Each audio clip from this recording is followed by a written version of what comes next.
ਸਾਰਿਆਂ ਨੂੰ ਸਤਿ ਸ਼੍ਰੀ ਅਕਾਲ। ਮੇਰਾ ਨਾਮ ਰਾਜਬੀਰ ਕੌਰ ਹੈ।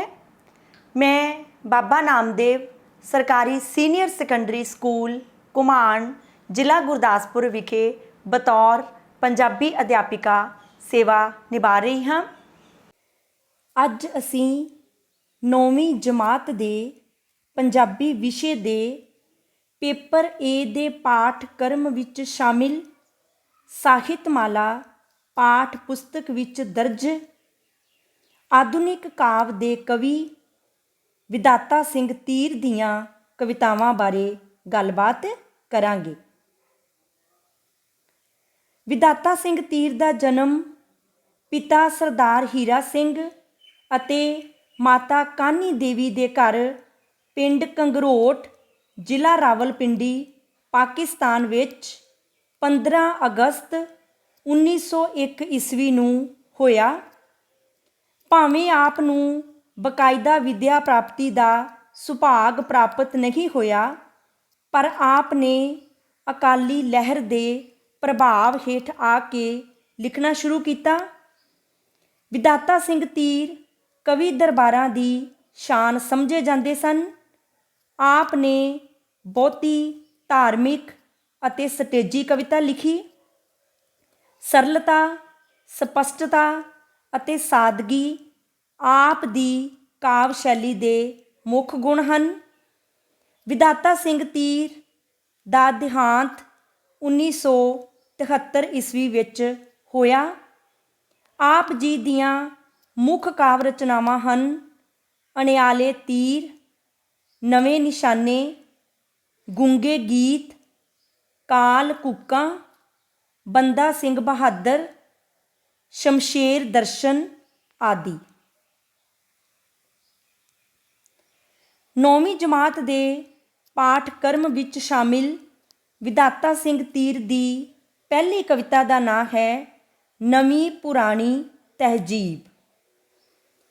ਇਸ ਕਵਿਤਾ ਵਿੱਚ ਕਵੀ ਸਮਾਜ ਦੇ ਨਵੇਂ ਅਤੇ ਪੁਰਾਣੇ ਤੌਰ ਤਰੀਕਿਆਂ ਦੀ ਗੱਲ ਕਰਦਿਆਂ ਦੱਸਦੇ ਹਨ ਕਿ ਪੁਰਾਣੀ ਰਹਿਣੀ ਬਹਿਣੀ ਹੀ ਚੰਗੀ ਸੀ। ਉਹ ਪੁਰਾਣੀ ਸੱਭਿਅਤਾ ਨੂੰ ਤਿਆਗ ਕੇ ਨਵੀਂ ਸੱਭਿਅਤਾ ਨੂੰ ਅਪਣਾਉਣ 'ਤੇ ਆਪਣਾ ਦੁੱਖ ਪ੍ਰਗਟ ਕਰਦੇ ਹਨ। ਕਵਿਤਾ ਹੈ, ਹੱਥ ਵੇਲਾ ਨਹੀਂ ਆਉਂਦਾ ਹੱਥੋਂ ਜੋ ਗਵਾਚ ਗਿਆ, ਉਹ ਜੋਬਨ ਨਹੀਂ ਮੁੜਦਾ ਜੋ ਪੱਤਰਾ ਵਾਚ ਗਿਆ। ਪਾਣੀ ਦਰਿਆਵਾਂ ਦੇ ਇੱਕ ਵਾਰ ਜੋ ਵਹਿ ਗਏ ਹਨ, ਪਰਤਣਾ ਪੱਤਣਾ ਤੇ ਇਹ ਦਾਨੇ ਕਹਿ ਗਏ ਹਨ। ਤਦਬੀਰ ਲਿਆਵੇ ਕਿਵੇਂ ਤਕਦੀਰ ਜੋ ਲੈ ਗਈ ਹੈ, ਗੱਲਾਂ ਹਨ ਚੱਲੀਆਂ ਤਾਂ ਗੱਲ ਕਰਨੀ ਪੈ ਗਈ ਹੈ। ਜੋਬਨ ਸ਼ਬਦ ਦਾ ਅਰਥ ਹੈ ਜਵਾਨੀ। ਪੱਤਰਾ ਵਾਚਣਾ ਭਾਵ ਬੀਤ ਗਿਆ ਜਾਂ ਦੌੜ ਜਾਣਾ। ਵਹਿ ਗਏ ਭਾਵ ਚਲੇ ਗਏ ਜਾਂ ਨਿਕਲ ਗਏ। ਦਾਨੇ ਸ਼ਬਦ ਦਾ ਅਰਥ ਹੈ ਸਿਆਣੇ। ਤਦਬੀਰ ਸ਼ਬਦ ਦਾ ਅਰਥ ਹੈ ਯਤਨ ਜਾਂ ਤਰਕੀਬ। ਤਕਦੀਰ ਸ਼ਬਦ ਦਾ ਅਰਥ ਹੈ ਕਿਸਮਤ। ਕਵੀ ਪੁਰਾਣੀ ਸੱਭਿਅਤਾ ਨੂੰ ਭੁੱਲਦਾ ਦੇਖ ਆਪਣਾ ਦੁੱਖ ਪ੍ਰਗਟਾਉਂਦਿਆਂ ਆਖਦੇ ਹਨ ਕਿ ਉਹ ਸਮਾਂ ਦੁਬਾਰਾ ਵਾਪਸ ਨਹੀਂ ਆਉਂਦਾ ਜੋ ਹੱਥੋਂ ਗੁਆਚ ਜਾਂਦਾ ਹੈ, ਭਾਵ ਬੀਤ ਜਾਂਦਾ ਹੈ, ਅਤੇ ਨਾ ਹੀ ਉਹ ਜਵਾਨੀ ਮੁੜ ਮਿਲਦੀ ਹੈ ਜੋ ਚਲੀ ਜਾਂਦੀ ਹੈ। ਸਿਆਣੇ ਕਹਿੰਦੇ ਹਨ ਕਿ ਦਰਿਆਵਾਂ ਦੇ ਪਾਣੀ ਇੱਕ ਵਾਰ ਜੋ ਪੱਤਣਾਂ ਵਿੱਚੋਂ ਲੰਘ ਜਾਂਦੇ ਹਨ, ਉਹ ਦੁਬਾਰਾ ਕਦੇ ਵੀ ਪੱਤਣਾਂ 'ਤੇ ਵਾਪਸ ਨਹੀਂ ਆਉਂਦੇ। ਜਿਸ ਚੀਜ਼ ਨੂੰ ਸਾਡੀ ਕਿਸਮਤ ਨੇ ਇੱਕ ਵਾਰ ਖੋਹ ਲਿਆ ਹੈ, ਉਸ ਨੂੰ ਕੋਸ਼ਿਸ਼ ਕੀਤਿਆਂ ਵੀ ਵਾਪਸ ਨਹੀਂ ਲਿਆ ਸਕਦੇ। ਵਿਧਾਤਾ ਸਿੰਘ ਤੀਰ ਕਹਿੰਦੇ ਹਨ ਕਿ ਜਦੋਂ ਪੁਰਾਣੀ ਨਵੀਂ ਸੱਭਿਅਤਾ ਨੂੰ ਲੈ ਕੇ ਗੱਲਾਂ ਚੱਲੀਆਂ ਹਨ, ਤਾਂ ਇਸ ਲਈ ਮੈਨੂੰ ਵੀ ਇਸ ਬਾਰੇ ਗੱਲ ਕਰਨੀ ਪੈ ਗਈ ਹੈ। ਤਹਿਜੀਬ ਗਵਾਈ ਨਹੀਂ, ਅਸਾਂ ਅਕਲ ਗਵਾ ਲਈ ਹੈ। ਕਪਲਾ ਗਊ ਦੇ ਕੇ ਘਰੋਂ ਇੱਕ ਖੋਤੀ ਵਟਾ ਲਈ ਹੈ। ਦੁੱਧ ਪੀਣੋਂ ਰਹਿ ਗਏ ਹਾਂ, ਲਿੱਦ ਝੋਲੀ ਪਾ ਲਈ ਹੈ।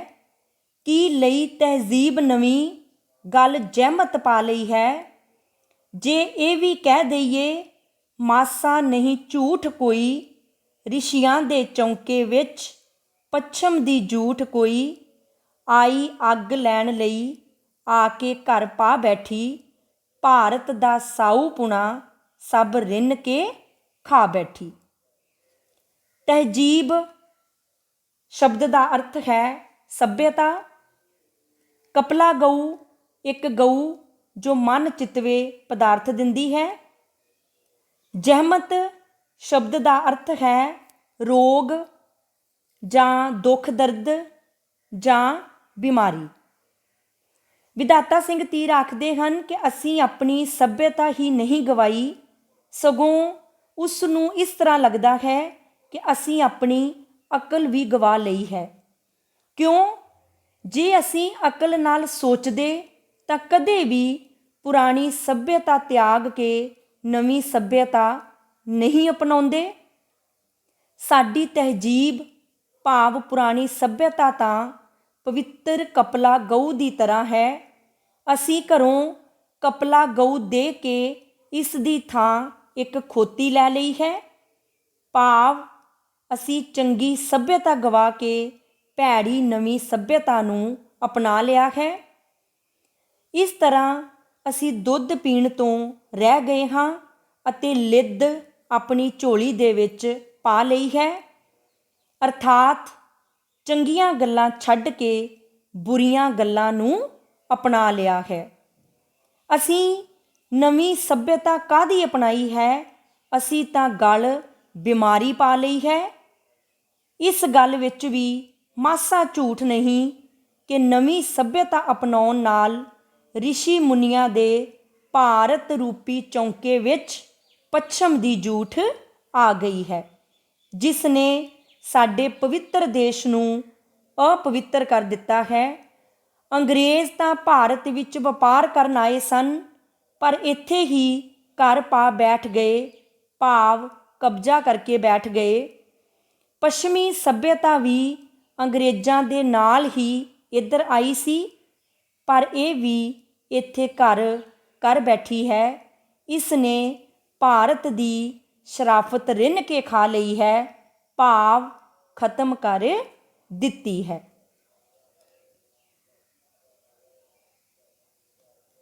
ਜੋ ਅੱਜ ਤੀਕ ਨਹੀਂ ਆਖੀ ਉਹ ਆਖੀ ਜਾਣੀ ਹੈ। ਉਹ ਦੁੱਧ ਸੀ ਬਰਕਤ ਦਾ, ਇਹ ਫੁੱਟ ਦਾ ਪਾਣੀ ਹੈ। ਉਹ ਜੀਵਨ ਦਿੰਦੀ ਸੀ, ਇਹ ਜੀਵਨ ਲੈਂਦੀ ਹੈ। ਉਹ ਖਾਣ ਨੂੰ ਦਿੰਦੀ ਸੀ, ਇਹ ਖਾਣ ਨੂੰ ਪੈਂਦੀ ਹੈ। ਉਹ ਬਾਂਹ ਬਣਾਉਂਦੀ ਸੀ, ਇਹ ਬਾਹਾਂ ਭੰਨਦੀ ਹੈ। ਉਹ ਭੋਲੀ ਭਾਲੀ ਸੀ, ਇਹ ਚੰਚਲ ਮਨ ਦੀ ਹੈ। ਉਹ ਵੀਰ ਮਨਾਉਂਦੀ ਸੀ, ਇਹ ਵੀਰ ਲੜਾਉਂਦੀ ਹੈ। ਉਹ ਛਾਵੇਂ ਸੁੱਟਦੀ ਸੀ, ਇਹ ਸੁੱਕਣੇ ਪਾਉਂਦੀ ਹੈ। ਉਸ ਵਿੱਚ ਇੱਕ ਕਰਦਾ ਸੀ, ਸਭ ਟੱਬਰ ਖਾਂਦਾ ਸੀ ਸਮੇਂ ਆਜ਼ਾਦੀ ਦੇ ਹਿੰਦ ਢੋਲੇ ਗਾਉਂਦਾ ਸੀ। ਵਿਧਾਤਾ ਸਿੰਘ ਤੀਰ ਕਹਿੰਦੇ ਹਨ ਕਿ ਪੁਰਾਣੀ ਅਤੇ ਨਵੀਂ ਸੱਭਿਅਤਾ ਬਾਰੇ ਜਿਹੜੀ ਗੱਲ ਅੱਗੇ ਕਿਸੇ ਨਹੀਂ ਆਖੀ, ਹੁਣ ਕਹਿਣੀ ਪੈਣੀ ਹੈ ਕਿ ਪੁਰਾਣੀ ਸੱਭਿਅਤਾ ਦੁੱਧ ਦੀ ਬਰਕਤ ਸੀ, ਭਾਵ ਅੱਗੇ ਅਸੀਂ ਇੱਕ ਮੁੱਠ ਸਾਂ, ਅਤੇ ਨਵੀਂ ਸੱਭਿਅਤਾ ਫੁੱਟ ਦਾ ਪਾਣੀ ਹੈ, ਭਾਵ ਹੁਣ ਅਸੀਂ ਵੰਡੇ ਹੋਏ ਹਾਂ। ਵਿਧਾਤਾ ਸਿੰਘ ਤੀਰ ਕਹਿੰਦੇ ਹਨ ਕਿ ਪੁਰਾਣੀ ਸੱਭਿਅਤਾ ਜੀਵਨ ਦਾ ਦਾਨ ਦਿੰਦੀ ਸੀ ਅਤੇ ਪੱਛਮੀ ਸੱਭਿਅਤਾ ਜੀਵਨ ਖੋਹ ਲੈਂਦੀ ਹੈ। ਉਹ ਸੱਭਿਅਤਾ ਸਭ ਨੂੰ ਖਾਣ ਨੂੰ ਦਿੰਦੀ ਸੀ ਅਤੇ ਇਹ ਅੱਗੋਂ ਖਾਣ ਨੂੰ ਭਾਵ ਟੁੱਟ ਪੈਂਦੀ ਹੈ, ਭਾਵ ਕਿ ਪਹਿਲਾਂ ਲੋਕੀ ਇੱਕ ਦੂਜੇ ਦਾ ਖਿਆਲ ਰੱਖਦੇ ਸਨ, ਮਿੱਠਾ ਬੋਲਦੇ ਸਨ, ਪਰ ਹੁਣ ਇੱਕ ਦੂਜੇ ਨੂੰ ਖਿੱਝ ਕੇ ਪੈਂਦੇ ਹਨ। ਪੁਰਾਣੀ ਸੱਭਿਅਤਾ ਭਰਾਵਾਂ ਵਿੱਚ ਪਿਆਰ ਪੈਦਾ ਕਰਦੀ ਸੀ ਅਤੇ ਇਹ ਭਰਾਵਾਂ ਵਿੱਚ ਫੁੱਟ ਪਾਉਂਦੀ ਹੈ। ਪੁਰਾਣੀ ਸੱਭਿਅਤਾ ਭੋਲੀ ਭਾਲੀ ਸੀ, ਭਾਵ ਲੋਕ ਸਾਦੇ ਸੁਭਾਅ ਦੇ ਸਨ, ਪਰ ਨਵੀਂ ਸੱਭਿਅਤਾ ਬੜੀ ਹੀ ਚੰਚਲ ਮਨ ਦੀ ਹੈ, ਭਾਵ ਸ਼ਰਾਰਤੀ ਹੈ। ਇਸ ਨੇ ਲੋਕਾਂ ਦੇ ਮਨ ਚੰਚਲ ਕਰ ਦਿੱਤੇ ਹਨ। ਪੁਰਾਣੀ ਸੱਭਿਅਤਾ ਰੁੱਸੇ ਹੋਏ ਭਰਾਵਾਂ ਨੂੰ ਮਨਾਉਂਦੀ ਸੀ, ਪਰ ਨਵੀਂ ਸੱਭਿਅਤਾ ਉਹਨਾਂ ਵਿੱਚ ਲੜਾਈ ਪੈਦਾ ਕਰਦੀ ਹੈ, ਭਾਵ ਇਹ ਆਪਸ ਵਿੱਚ ਫੁੱਟ ਪਵਾਉਂਦੀ ਹੈ। ਪੁਰਾਣੀ ਸੱਭਿਅਤਾ ਛਾਂ ਭਾਵ ਠੰਡ ਦਿੰਦੀ ਸੀ, ਉਹ ਦੁੱਖ ਮਿਟਾ ਕੇ ਸੁੱਖ ਦਿੰਦੀ ਸੀ, ਪਰ ਨਵੀਂ ਸੱਭਿਅਤਾ ਸੁੱਕਣੇ ਪਾਉਂਦੀ ਹੈ, ਭਾਵ ਦੁੱਖ ਦਿੰਦੀ ਹੈ। ਪੁਰਾਣੇ ਸਮੇਂ ਵਿੱਚ ਸਬਰ ਸੰਤੋਖ ਸੀ, ਘਰ ਦਾ ਇੱਕ ਜੀ ਕੰਮ ਕਰਦਾ ਸੀ, ਸਾਰਾ ਟੱਬਰ ਰੱਜ ਕੇ ਖਾਂਦਾ ਸੀ। ਉਹ ਸਮੇਂ ਆਜ਼ਾਦੀ ਦੇ ਸਨ ਅਤੇ ਹਿੰਦੁਸਤਾਨ ਖੁਸ਼ੀਆਂ ਦੇ ਢੋਲੇ ਗਾਉਂਦਾ ਸੀ। ਇਸ ਵਿੱਚ ਮਰ ਮਰ ਕੇ ਵੀ ਸਭ ਭੁੱਖੇ ਮਰਦੇ ਹਨ, ਹੌਕੇ ਦਿਨ ਰਾਤ ਭਰਨ ਪਰ ਪੇਟ ਨਾ ਭਰਦੇ ਹਨ। ਕਿਰਤੀ ਦੀ ਛਾਤੀ 'ਤੇ ਇਹ ਮੂੰਗ ਪਈ ਦਲਦੀ ਹੈ, ਰਤ ਪੀ ਪੀ ਲਿੱਸਿਆਂ ਦੀ ਇਹਦੀ ਗੋਗੜ ਪਲਦੀ ਹੈ। ਬਿਜਲੀ ਦੇ ਲਾਟੂ ਜੋ ਇਸ ਦੇ ਘਰ ਜਗਦੇ ਹਨ, ਉਹ ਨੈਣ ਗਰੀਬਾਂ ਦੇ ਕੱਢੇ ਹੋਏ ਲੱਗਦੇ ਹਨ। ਖਲ ਲਾ ਲਾ ਲੋਕਾਂ ਦੀ ਇਹ ਸੂਟ ਸਿਵਾਉਂਦੀ ਹੈ, ਪੀ ਪੀ ਮਜ਼ਦੂਰਾਂ ਨੂੰ ਇਹ ਪਾਊਡਰ ਲਾਉਂਦੀ ਹੈ। ਆ ਕੇ ਇਸ ਚੰਦਰੀ ਨੇ ਹੋਣੀ ਵਰਤਾ ਦਿੱਤੀ, ਲਾਲੀ ਸਭ ਭਾਰਤ ਦੀ ਢੰਗ ਨਾਲ ਉਡਾ ਦਿੱਤੀ। ਰਤ ਸ਼ਬਦ ਦਾ ਅਰਥ ਹੈ ਲਹੂ, ਲਿੱਸਾ ਸ਼ਬਦ ਦਾ ਅਰਥ ਹੈ ਕਮਜ਼ੋਰ। ਨਵੀਂ ਸੱਭਿਅਤਾ ਦੇ ਆਉਣ ਨਾਲ ਸਾਰੇ ਹੀ ਕਰੜੀ ਮਿਹਨਤ ਕਰਦੇ ਹਨ, ਭਾਵ ਪਰਿਵਾਰ ਦੇ ਲੋਕ ਸਾਰਾ ਦਿਨ ਮਰ ਮਰ ਕੇ ਕੰਮ ਕਰਦੇ ਹਨ, ਪਰ ਫਿਰ ਵੀ ਸਭ ਭੁੱਖੇ ਮਰਦੇ ਹਨ। ਇਸ ਨਵੀਂ ਸੱਭਿਅਤਾ ਵਿੱਚ ਸਭ ਨੂੰ ਰੱਜ ਕੇ ਰੋਟੀ ਨਹੀਂ ਮਿਲਦੀ। ਉਹ ਦਿਨ ਰਾਤ ਹੌਕੇ ਭਰਦੇ ਹਨ, ਪਰ ਉਹਨਾਂ ਦੇ ਪੇਟ ਨਹੀਂ ਭਰਦੇ। ਅਮੀਰ ਲੋਕ ਮਜ਼ਦੂਰਾਂ ਨੂੰ ਤੰਗ ਕਰਦੇ ਹਨ, ਉਹਨਾਂ ਦਾ ਲਹੂ ਪੀ ਕੇ, ਭਾਵ ਉਹਨਾਂ ਦੀ ਕਮਾਈ ਖਾ ਕੇ ਆਪਣੇ ਢਿੱਡ ਵਧਾਈ ਜਾਂਦੇ ਹਨ। ਅਮੀਰਾਂ ਦੇ ਘਰ ਜਿਹੜੀ ਬਿਜਲੀ ਦੇ ਲਾਟੂਆਂ ਦੀ ਰੋਸ਼ਨੀ ਦੀ ਭਰਮਾਰ ਹੈ, ਉਹ ਗਰੀਬਾਂ ਦੇ ਨੈਣ ਕੱਢੇ ਹੋਏ ਲੱਗਦੇ ਹਨ, ਭਾਵ ਇਹ ਮਜ਼ਦੂਰਾਂ ਦੇ ਖੂਨ ਪਸੀਨੇ ਦੀ ਕਮਾਈ ਦੀ ਬਰਕਤ ਹੈ। ਮਜ਼ਦੂਰਾਂ ਦੀ ਛਿੱਲ ਲਾਹ ਕੇ ਨਵੀਂ ਸੱਭਿਅਤਾ ਦੇ ਅਮੀਰ ਲੋਕ ਆਪਣੇ ਸੂਟ ਸਵਾਉਂਦੇ ਹਨ।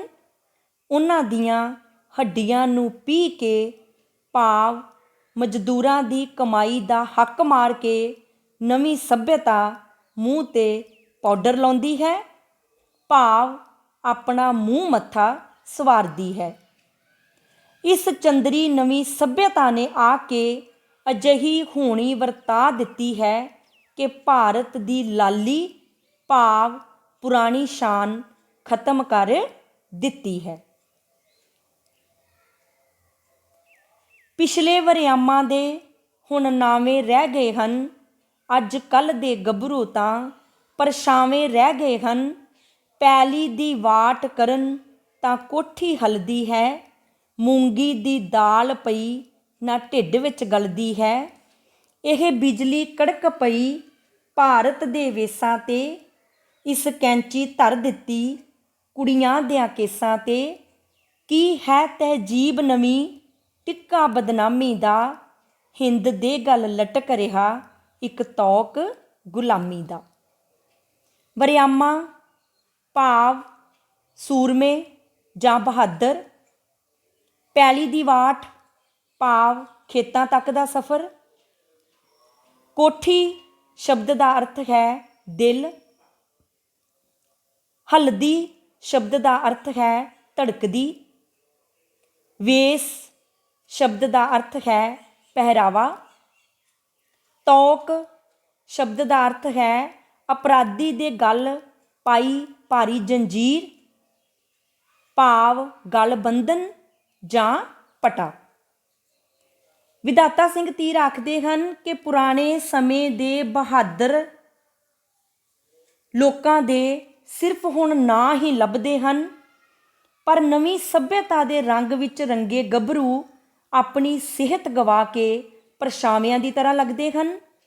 ਭਾਵ ਨਵੀਂ ਸੱਭਿਅਤਾ ਦੇ ਨੌਜਵਾਨ ਪੁਰਾਣੇ ਯੋਧਿਆਂ ਵਾਂਗ ਬਹਾਦਰ ਨਹੀਂ ਹਨ।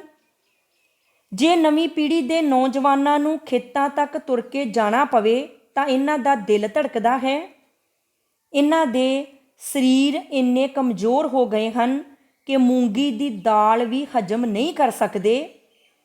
ਨਵੀਂ ਸੱਭਿਅਤਾ ਨੇ ਭਾਰਤ ਦੇ ਲੋਕਾਂ ਦੇ ਪਹਿਰਾਵੇ ਵਿੱਚ ਬੜੀ ਤਬਦੀਲੀ ਇਸ ਤਰ੍ਹਾਂ ਲੈ ਆਂਦੀ ਹੈ ਜਿਵੇਂ ਉਹਨਾਂ ਤੇ ਬਿਜਲੀ ਕੜਕ ਕੇ ਡਿੱਗ ਪਈ ਹੋਵੇ, ਜਿਸ ਨੇ ਸਭ ਕੁਝ ਫਨਾ ਕਰ ਦਿੱਤਾ ਹੋਵੇ। ਨਵੀਂ ਸੱਭਿਅਤਾ ਨੇ ਕੁੜੀਆਂ ਦੇ ਕੇਸਾਂ 'ਤੇ ਵੀ ਕੈਂਚੀ ਧਰ ਦਿੱਤੀ ਹੈ। ਭਾਵ ਕੁੜੀਆਂ ਵੀ ਆਪਣੇ ਵਾਲ ਕਟਵਾ ਕੇ ਪੱਛਮੀ ਸੱਭਿਅਤਾ ਦੇ ਰੰਗ ਵਿੱਚ ਰੰਗ ਗਈਆਂ ਹਨ। ਇਹ ਨਵੀਂ ਸੱਭਿਅਤਾ ਤਾਂ ਦੇਸ਼ ਦੇ ਮੱਥੇ 'ਤੇ ਲੱਗਾ ਹੋਇਆ ਬਦਨਾਮੀ ਦਾ ਟਿੱਕਾ ਹੈ, ਜਾਂ ਇਸ ਨੂੰ ਭਾਰਤ ਦੇ ਲੋਕਾਂ ਦੇ ਗਲ ਗੁਲਾਮੀ ਦਾ ਪਟਾ ਕਿਹਾ ਜਾ ਸਕਦਾ ਹੈ। ਇਹ ਸੀ ਵਿਧਾਤਾ ਸਿੰਘ ਤੀਰ ਦੀ ਕਵਿਤਾ ਨਵੀਂ ਪੁਰਾਣੀ ਤਹਿਜੀਬ। ਇਸ ਕਵਿਤਾ ਦਾ ਕੇਂਦਰੀ ਜਾਂ ਅੰਤਰੀਵ ਭਾਵ ਇਹ ਹੈ ਕਿ ਭਾਰਤ ਵਿੱਚ ਨਵੀਂ ਸੱਭਿਅਤਾ ਦੇ ਆਉਣ ਨਾਲ ਸਾਊਪੁਣੇ, ਆਪਸੀ ਏਕਤਾ, ਪਿਆਰ ਅਤੇ ਭਾਈਚਾਰਕ ਸਾਂਝ ਵਰਗੀਆਂ ਪੁਰਾਣੀਆਂ ਸੱਭਿਆਚਾਰਕ ਕੀਮਤਾਂ ਖਤਮ ਹੋਈਆਂ ਹਨ। ਨਵੀਂ ਸੱਭਿਅਤਾ ਦੇ ਆਉਣ ਨਾਲ ਆਪਸੀ ਫੁੱਟ, ਲੜਾਈ, ਵੈਰ ਅਤੇ ਗਰੀਬਾਂ ਦੀਆਂ ਮੁਸੀਬਤਾਂ ਵਧੀਆਂ ਹਨ। ਨਵੀਂ ਸੱਭਿਅਤਾ ਹਿੰਦੁਸਤਾਨ ਦੇ ਮੱਥੇ 'ਤੇ ਕਲੰਕ ਹੈ।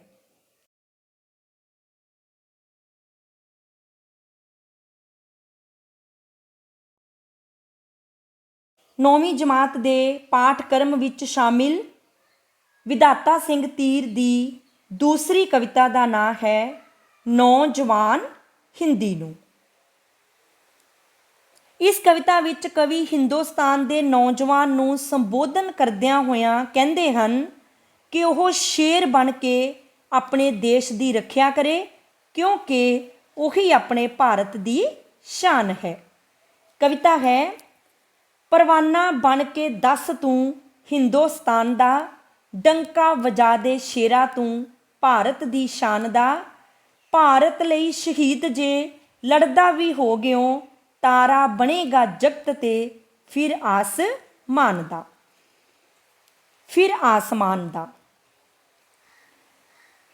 ਪਰਵਾਨਾ ਸ਼ਬਦ ਦਾ ਅਰਥ ਹੈ ਪਤੰਗਾ। ਡੰਕਾ ਵਜਾਉਣਾ ਭਾਵ ਮਸ਼ਹੂਰ ਕਰਨਾ ਜਾਂ ਪ੍ਰਸਿੱਧੀ ਕਰਨੀ। ਸ਼ੇਰਾ ਸ਼ਬਦ ਦਾ ਅਰਥ ਹੈ ਨੌਜਵਾਨ। ਗਿਉ ਭਾਵ ਗਿਆ। ਜਗਤ ਸ਼ਬਦ ਦਾ ਅਰਥ ਹੈ ਦੁਨੀਆ ਜਾਂ ਸੰਸਾਰ।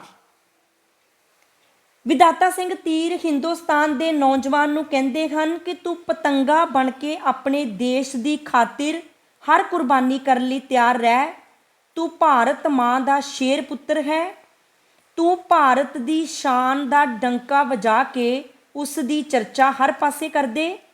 ਭਾਰਤ ਦੀ ਸ਼ਾਨ ਦੀ ਖਾਤਰ ਇਸ ਦੀ ਰੱਖਿਆ ਕਰਦਿਆਂ ਹੋਇਆਂ ਜੇਕਰ ਤੂੰ ਸ਼ਹੀਦ ਵੀ ਹੋ ਗਿਆ ਤਾਂ ਤੇਰਾ ਨਾਂ ਰਹਿੰਦੀ ਦੁਨੀਆ ਤੱਕ ਅਮਰ ਰਹੇਗਾ। ਤੂੰ ਹਮੇਸ਼ਾ ਲੋਕਾਂ ਦੇ ਦਿਲਾਂ ਉੱਤੇ ਰਾਜ ਕਰੇਗਾ ਅਤੇ ਇਤਿਹਾਸ ਦੇ ਪੰਨਿਆਂ ਉੱਤੇ ਤੇਰਾ ਨਾਂ ਅਸਮਾਨ ਉੱਪਰ ਚਮਕਦੇ ਹੋਏ ਸਿਤਾਰੇ ਵਾਂਗ ਸਦਾ ਜਗਮਗਾਉਂਦਾ ਰਹੇਗਾ। ਉਹ ਨੌਜਵਾਨਾਂ ਅੱਖ ਹੈ ਤੇਰੇ ਤੇ ਦੇਸ਼ ਦੀ, ਰਾਖਾ ਹੈ ਦੇਸ਼ ਦਾ ਅਤੇ ਕੌਮੀ ਨਿਸ਼ਾਨ ਦਾ। ਸੂਰਾ ਹੈ ਤੇਰੀ ਜੱਗ ਨੂੰ ਪਤਾ ਬਹਾਦਰੀ, ਪੂਰਾ ਹੈ ਤੂੰ ਜ਼ਬਾਨ ਦਾ ਤੇ ਅਣਖ ਆਨ ਦਾ।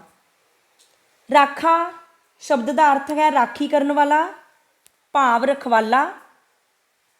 ਕੌਮੀ ਸ਼ਬਦ ਦਾ ਅਰਥ ਹੈ ਦੇਸ਼ ਦਾ। ਸੂਰਾ ਸ਼ਬਦ ਦਾ ਅਰਥ ਹੈ ਸੂਰਮਾ। ਜਗ ਸ਼ਬਦ ਦਾ ਅਰਥ ਹੈ ਦੁਨੀਆ ਜਾਂ ਜਹਾਨ ਜਾਂ ਸੰਸਾਰ। ਬਹਾਦਰੀ ਸ਼ਬਦ ਦਾ ਅਰਥ ਹੈ ਦਲੇਰੀ। ਜ਼ਬਾਨ ਸ਼ਬਦ ਦਾ ਅਰਥ ਹੈ ਵਚਨ ਜਾਂ ਬੋਲ ਜਾਂ ਇਕਰਾਰ। ਵਿਧਾਤਾ ਸਿੰਘ ਧੀਰ ਹਿੰਦੁਸਤਾਨ ਦੇ ਨੌਜਵਾਨ ਨੂੰ ਕਹਿੰਦੇ ਹਨ ਕਿ ਹੇ ਨੌਜਵਾਨਾਂ, ਤੇਰੇ ਉੱਪਰ ਸਾਰੇ ਦੇਸ਼ ਦੀ ਨਜ਼ਰ ਟਿਕੀ ਹੋਈ ਹੈ। ਤੂੰ ਹੀ ਆਪਣੇ ਦੇਸ਼ ਨੂੰ ਤਰੱਕੀ ਦੀਆਂ ਮੰਜ਼ਿਲਾਂ ਵੱਲ ਲੈ ਕੇ ਜਾਣਾ ਹੈ। ਤੂੰ ਆਪਣੇ ਦੇਸ਼ ਦੀ ਸ਼ਾਨ ਦਾ ਰਖਵਾਲਾ ਹੈ ਅਤੇ ਕੌਮੀ ਨਿਸ਼ਾਨ ਦੀ ਰੱਖਿਆ ਕਰਨਾ ਵੀ ਤੇਰਾ ਫਰਜ਼ ਬਣਦਾ ਹੈ। ਤੂੰ ਅਜਿਹਾ ਬਹਾਦਰ ਸੂਰਮਾ ਹੈ ਕਿ ਤੇਰੀ ਬਹਾਦਰੀ ਅਤੇ ਦਲੇਰੀ ਬਾਰੇ ਸਾਰੀ ਹੀ ਦੁਨੀਆ ਨੂੰ ਪਤਾ ਹੈ। ਤੂੰ ਆਪਣੀ ਜ਼ੁਬਾਨ ਦਾ ਪੱਕਾ ਹੈ ਅਤੇ ਸਾਰੀ ਦੁਨੀਆ ਜਾਣਦੀ ਹੈ ਕਿ ਤੂੰ ਆਪਣੇ ਫਰਜ਼ ਤੋਂ ਕਦੀ ਪਿੱਛੇ ਨਹੀਂ ਹਟੇਗਾ। ਭਾਵੇਂ ਤੈਨੂੰ ਆਪਣੇ ਦੇਸ਼ ਲਈ ਸ਼ਹੀਦ ਹੀ ਕਿਉਂ ਨਾ ਹੋਣਾ ਪਵੇ, ਤੇਰੀ ਅਣਖ ਅਤੇ ਸ਼ਾਨ ਬਾਰੇ ਸਾਰੇ ਲੋਕ ਚੰਗੀ ਤਰ੍ਹਾਂ ਜਾਣਦੇ ਹਨ। ਜੋ ਦੇਸ਼ ਤੇਰੇ ਵੱਲ ਲਾਲਚੀ ਹੋ ਮੂੰਹ ਕਰੇ, ਮੂੰਹ ਫੇਰ ਦੇ ਤੂੰ ਅਣਖੀਆ ਐਸੇ ਸ਼ੈਤਾਨ ਦਾ। ਬਣਾ ਦੇ ਦੇਸ਼ ਆਪਣਾ ਸੁਰਗਾਪੁਰੀ ਜਿਹਾ, ਭਾਰਤ ਸਦਾਵੇ ਜਗ ਤੇ ਸੂਰਜ ਜਹਾਨ ਦਾ। ਹੈ ਕੌਣ ਜੋ ਲੋਹਾ ਲਏ ਤੇਰੇ ਆ ਸਾਹਮਣੇ, ਦੁਨੀਆ ਹੈ ਲੋਹਾ ਮੰਨਦੀ ਹਿੰਦੀ ਜ਼ਬਾਨ ਦਾ। ਅਣਖੀਆ ਭਾਵ ਅਣਖ ਵਾਲਿਆ। ਸ਼ੈਤਾਨ ਸ਼ਬਦ ਦਾ ਅਰਥ ਹੈ ਸ਼ਰਾਰਤੀ ਜਾਂ ਭੈੜੀ ਸੋਚ ਵਾਲਾ। ਸੁਰਗਾਪੁਰੀ ਭਾਵ ਸਵਰਗ ਵਰਗੀ ਥਾਂ। ਸਦਾਵੇ ਸ਼ਬਦ ਦਾ ਅਰਥ ਹੈ ਕਹਾਵੇ। ਲੋਹਾ ਲੈਣਾ ਭਾਵ ਟੱਕਰ ਲੈਣੀ ਜਾਂ ਮੁਕਾਬਲਾ ਕਰਨਾ। ਲੋਹਾ ਮੰਨਣਾ ਭਾਵ ਈਨ ਮੰਨਣੀ ਜਾਂ ਦਾਬਾ ਮੰਨਣਾ। ਵਿਧਾਤਾ ਸਿੰਘ ਧੀਰ ਹਿੰਦੁਸਤਾਨ ਦੇ ਨੌਜਵਾਨਾਂ ਨੂੰ ਸੰਬੋਧਿਤ ਕਰਦਿਆਂ ਹੋਇਆਂ ਕਹਿੰਦੇ ਹਨ ਕਿ ਜੋ ਵੀ ਤੇਰੇ ਦੇਸ਼ ਵੱਲ ਲਲਚਾਈਆਂ ਨਜ਼ਰਾਂ ਨਾਲ ਤੱਕੇ, ਤੂੰ ਅਣਖੀ ਸੂਰਮਾ ਹੈ। ਤੂੰ ਉਹਨਾਂ ਦਾ ਅਜਿਹਾ ਮੂੰਹ ਤੋੜ ਕਿ ਉਹ ਲਾਲਚ ਭਰੀਆਂ ਅੱਖਾਂ ਨਾਲ ਤੇਰੇ ਦੇਸ਼ ਵੱਲ ਅੱਖ ਚੁੱਕ ਕੇ ਵੀ ਨਾ ਵੇਖ ਸਕਣ। ਤੂੰ ਆਪਣੀ ਸਖਤ ਮਿਹਨਤ ਅਤੇ ਲਗਨ ਦੇ ਨਾਲ ਭਾਰਤ ਨੂੰ ਇੱਕ ਸਵਰਗ ਵਰਗਾ ਬਣਾ ਦੇ, ਤਾਂ ਜੋ ਸਾਰੀ ਦੁਨੀਆ ਵਿੱਚ ਭਾਰਤ ਦਾ ਨਾਂ ਇੱਕ ਸੂਰਜ ਦੇ ਵਾਂਗ ਚਮਕੇ। ਤੇਰੇ ਮੁਕਾਬਲੇ ਦਾ ਕੋਈ ਹੋਰ ਨਹੀਂ ਹੈ ਜੋ ਤੇਰੇ ਸਾਹਮਣੇ ਆ ਕੇ ਤੇਰਾ ਮੁਕਾਬਲਾ ਕਰ ਸਕੇ। ਭਾਵ ਸਾਰੀ ਦੁਨੀਆ ਜਾਣਦੀ ਹੈ ਕਿ ਤੂੰ ਆਪਣੇ ਫਰਜ਼ ਦੇ ਸਾਹਮਣੇ ਕਿਸੇ ਨੂੰ ਵੀ ਟਿਕਣ ਨਹੀਂ ਦੇਵੇਂਗਾ। ਸਾਰੀ ਦੁਨੀਆ ਹਿੰਦੁਸਤਾਨ ਦੇ ਨੌਜਵਾਨ ਦਾ ਲੋਹਾ ਮੰਨਦੀ ਹੈ। ਭਾਵ ਹਿੰਦੁਸਤਾਨ ਦੇ ਨੌਜਵਾਨ ਤੋਂ ਦਾਬਾ ਮੰਨਦੀ ਹੈ। ਹਿੰਦੁਸਤਾਨ ਦੇ ਨੌਜਵਾਨ ਗੱਭਰੂ ਦੇ ਸਾਹਮਣੇ ਕੋਈ ਵੀ ਨਹੀਂ ਟਿਕ ਸਕਦਾ। ਇਹ ਸੀ ਵਿਧਾਤਾ ਸਿੰਘ ਧੀਰ ਦੀ ਦੂਸਰੀ ਕਵਿਤਾ ਨੌਜਵਾਨ ਹਿੰਦੀ ਨੂੰ।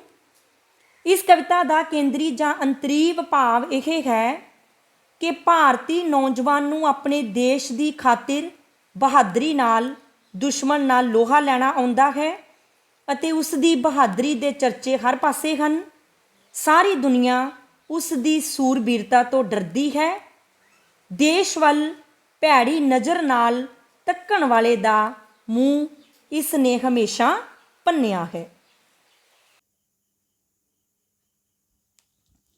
ਹੁਣ ਅਸੀਂ ਵਿਧਾਤਾ ਸਿੰਘ ਧੀਰ ਦੀਆਂ ਕਵਿਤਾਵਾਂ ਦੇ ਵਸਤੂਨਿਸ਼ਠ ਪ੍ਰਸ਼ਨ ਉੱਤਰ ਦੇਖਾਂਗੇ। ਪਹਿਲਾ ਪ੍ਰਸ਼ਨ ਹੈ, ਵਿਧਾਤਾ ਸਿੰਘ ਧੀਰ ਦੀ ਕਿਸੇ ਇੱਕ ਕਵਿਤਾ ਦਾ ਨਾਂ ਲਿਖੋ। ਇਸ ਪ੍ਰਸ਼ਨ ਦਾ ਉੱਤਰ ਹੈ ਨੌਜਵਾਨ ਹਿੰਦੀ ਨੂੰ। ਦੂਸਰਾ ਪ੍ਰਸ਼ਨ ਹੈ, ਨਵੀਂ ਪੁਰਾਣੀ ਤਹਿਜ਼ੀਬ ਕਵਿਤਾ ਦੇ ਕਵੀ ਦਾ ਨਾਂ ਲਿਖੋ। ਇਸ ਪ੍ਰਸ਼ਨ ਦਾ ਉੱਤਰ ਹੈ ਵਿਧਾਤਾ ਸਿੰਘ ਧੀਰ। ਤੀਸਰਾ ਪ੍ਰਸ਼ਨ ਹੈ, ਦਰਿਆਵਾਂ ਦੇ ਪਾਣੀ ਵਗ ਕੇ ਮੁੜ ਕਿੱਥੇ ਨਹੀਂ ਪਰਤਦੇ? ਇਸ ਪ੍ਰਸ਼ਨ ਦਾ ਉੱਤਰ ਹੈ ਦਰਿਆਵਾਂ ਦੇ ਪਾਣੀ ਵਗ ਕੇ ਮੁੜ ਪੱਤਣਾਂ ਉੱਤੇ ਨਹੀਂ ਪਰਤਦੇ। ਅਗਲਾ ਪ੍ਰਸ਼ਨ ਹੈ ਅਸੀਂ ਆਪਣੀ ਤਹਿਜ਼ੀਬ ਨੂੰ ਗੁਆ ਕੇ ਹੋਰ ਕੀ ਗੁਆ ਲਿਆ ਹੈ? ਇਸ ਪ੍ਰਸ਼ਨ ਦਾ ਉੱਤਰ ਹੈ ਅਕਲ।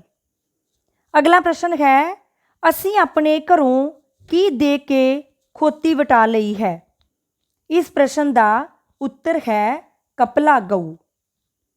ਅਗਲਾ ਪ੍ਰਸ਼ਨ ਹੈ ਨਵੀਂ ਤਹਿਜ਼ੀਬ ਨੂੰ ਅਪਣਾ ਕੇ ਅਸੀਂ ਆਪਣੇ ਗਲ ਕੀ ਪਾ ਲਈ ਹੈ? ਇਸ ਪ੍ਰਸ਼ਨ ਦਾ ਉੱਤਰ ਹੈ ਨਵੀਂ ਤਹਿਜ਼ੀਬ ਨੂੰ ਅਪਣਾ ਕੇ ਅਸੀਂ ਆਪਣੇ ਗਲ ਜ਼ਹਿਮਤ ਪਾ ਲਈ ਹੈ। ਅਗਲਾ ਪ੍ਰਸ਼ਨ ਹੈ ਰਿਸ਼ੀਆਂ ਦੇ ਚੌਂਕੇ ਵਿੱਚ ਕਿੱਥੋਂ ਦੀ ਜੂਠ ਪਈ ਹੋਈ ਹੈ? ਇਸ ਪ੍ਰਸ਼ਨ ਦਾ ਉੱਤਰ ਹੈ ਰਿਸ਼ੀਆਂ ਦੇ ਚੌਂਕੇ ਵਿੱਚ ਪੱਛਮ ਦੀ ਜੂਠ ਪਈ ਹੋਈ ਹੈ। ਅਗਲਾ ਪ੍ਰਸ਼ਨ ਹੈ ਭਾਰਤ ਦੇ ਸਾਰੇ ਹੀ ਸਾਊ ਪੁਣੇ ਨੂੰ ਕੌਣ ਰਿੰਨ ਕੇ ਖਾ ਬੈਠੀ ਹੈ? ਇਸ ਪ੍ਰਸ਼ਨ ਦਾ ਉੱਤਰ ਹੈ ਨਵੀਂ ਤਹਿਜ਼ੀਬ।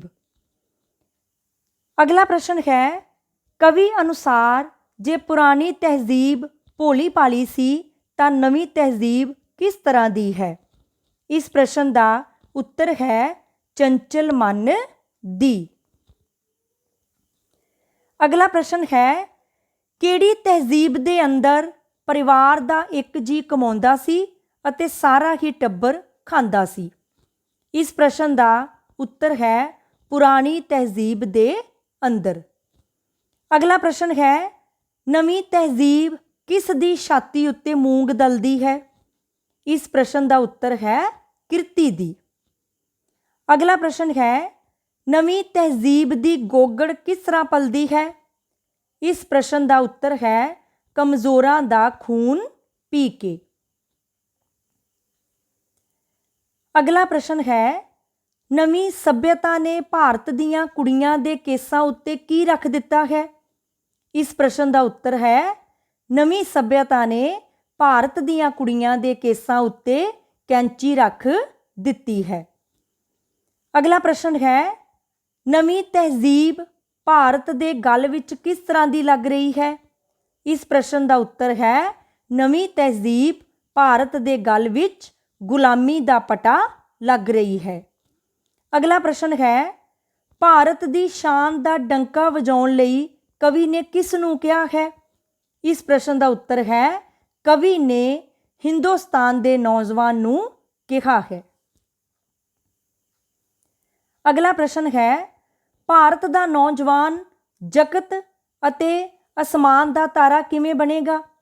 ਇਸ ਪ੍ਰਸ਼ਨ ਦਾ ਉੱਤਰ ਹੈ ਭਾਰਤ ਲਈ ਲੜਦਾ ਹੋਇਆ ਸ਼ਹੀਦ ਹੋ ਕੇ।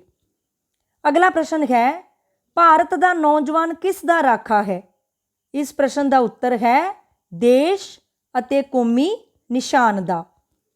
ਅਗਲਾ ਪ੍ਰਸ਼ਨ ਹੈ ਕਵੀ ਨੌਜਵਾਨ ਨੂੰ ਆਪਣਾ ਭਾਰਤ ਦੇਸ਼ ਕਿਹੋ ਜਿਹਾ ਬਣਾਉਣ ਲਈ ਕਹਿੰਦਾ ਹੈ? ਇਸ ਪ੍ਰਸ਼ਨ ਦਾ ਉੱਤਰ ਹੈ ਸਵਰਗ ਵਾਂਗ। ਇਹ ਸਨ 9ਵੀਂ ਜਮਾਤ ਦੇ ਪੰਜਾਬੀ ਵਿਸ਼ੇ ਦੇ ਪੇਪਰ ਏ ਦੇ ਪਾਠਕ੍ਰਮ ਵਿੱਚ ਸ਼ਾਮਿਲ ਆਧੁਨਿਕ ਕਾਵਿ ਦੇ ਕਵੀ ਵਿਧਾਤਾ ਸਿੰਘ ਧੀਰ ਦੀਆਂ ਕਵਿਤਾਵਾਂ। ਪਹਿਲੀ ਕਵਿਤਾ ਹੈ ਨਵੀਂ ਪੁਰਾਣੀ ਤਹਿਜ਼ੀਬ। ਇਸ ਕਵਿਤਾ ਵਿੱਚ ਕਵੀ ਸਮਾਜ ਦੇ ਨਵੇਂ ਤੇ ਪੁਰਾਣੇ ਤੌਰ ਤਰੀਕਿਆਂ ਦੀ ਗੱਲ ਕਰਦਿਆਂ ਦੱਸਦੇ ਹਨ ਕਿ ਪੁਰਾਣੀ ਰਹਿਣੀ ਬਹਿਣੀ ਹੀ ਚੰਗੀ ਸੀ। ਉਹ ਪੁਰਾਣੀ ਸੱਭਿਅਤਾ ਨੂੰ ਤਿਆਗ ਕੇ ਨਵੀਂ ਸੱਭਿਅਤਾ ਨੂੰ ਅਪਣਾਉਣ 'ਤੇ ਆਪਣਾ ਦੁੱਖ ਪ੍ਰਗਟ ਕਰਦੇ ਹਨ। ਦੂਸਰੀ ਕਵਿਤਾ ਦਾ ਨਾਂ ਹੈ ਨੌਜਵਾਨ ਹਿੰਦੀ ਨੂੰ। ਇਸ ਕਵਿਤਾ ਵਿੱਚ ਕਵੀ ਹਿੰਦੁਸਤਾਨ ਦੇ ਨੌਜਵਾਨ ਨੂੰ ਸੰਬੋਧਨ ਕਰਦਿਆਂ ਹੋਇਆਂ ਕਹਿੰਦੇ ਹਨ ਕਿ ਉਹ ਸ਼ੇਰ ਬਣ ਕੇ ਆਪਣੇ ਦੇਸ਼ ਦੀ ਰੱਖਿਆ ਕਰੇ ਕਿਉਂਕਿ ਉਹੀ ਆਪਣੇ ਭਾਰਤ ਦੀ ਸ਼ਾਨ ਹੈ। ਧੰਨਵਾਦ।